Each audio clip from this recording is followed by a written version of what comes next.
ವ್ಯಕ್ತಿಯೊಬ್ಬರ ಪ್ಯಾಂಟಿನ ಒಳಗಡೆ ನಾಗರಹಾವು ಅವಿತುಕೊಂಡಿತ್ತು. ಈ ವೇಳೆ ಪ್ಯಾಂಟ್ ಧರಿಸಲು ಪ್ಯಾಂಟಿಗೆ ಕೈ ಹಾಕಿದ ವ್ಯಕ್ತಿ ಬೆಚ್ಚಿ ಬಿದ್ದ ಘಟನೆ ಶಿರ್ಸಿಯಲ್ಲಿ ನಡೆದಿದೆ. ತಕ್ಷಣ ಆ ಪ್ಯಾಂಟ್ ಅನ್ನು ನೆಲದ ಮೇಲೆ ಎಸೆದು ದೂರ ಸರಿದು ಜೋರಾಗಿ ಕೂಗಿದ್ದಾರೆ. ಇದನ್ನ ಕೇಳಿ ಅಕ್ಕಪಕ್ಕದವರು ಸಹ ಆಗಮಿಸಿದ್ರು. ಬಳಿಕ ಉರಗ ತಜ್ಞ ಪ್ರಶಾಂತ್ ಹುಲೇಕಲ್ ಅವರನ್ನ ಸ್ಥಳ ಜನಕ್ಕೆ ಕರೆಸಿದ್ರು. ಪ್ಯಾಂಟಿನ ಒಳಗಡೆ ಸಿಲುಕಿಕೊಂಡಿದ್ದ ಹಾವನ್ನ ಪ್ರಶಾಂತ್ ಹುಲೇಕಲ್ ಹೊರತೆಗೆದು ಕಾಡಿಗೆ ಬಿಟ್ರು. ಪ್ಯಾಂಟ್ ಹಾಕೊಂಡಾಗಂತ ಬಂದೇನ ಪ್ಯಾಂಟ್ ಒಳಗೆ ಇತ್ತದ ನೋಡಿದ್ರೆ ರಪ್ಪ ಮೈ ಮೇಲೆ ಬಂತು. ಅದಕ್ಕೆ ಬಿಟ್ಟು ಮೇಲೆ ನಿಂತ್ಕೊಂಡೆ ನಾನು.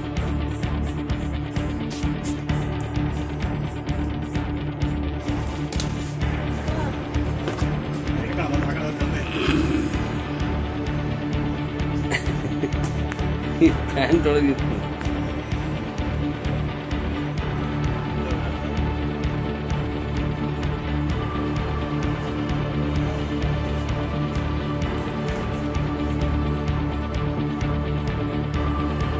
ಒಂದು ಚೀಲ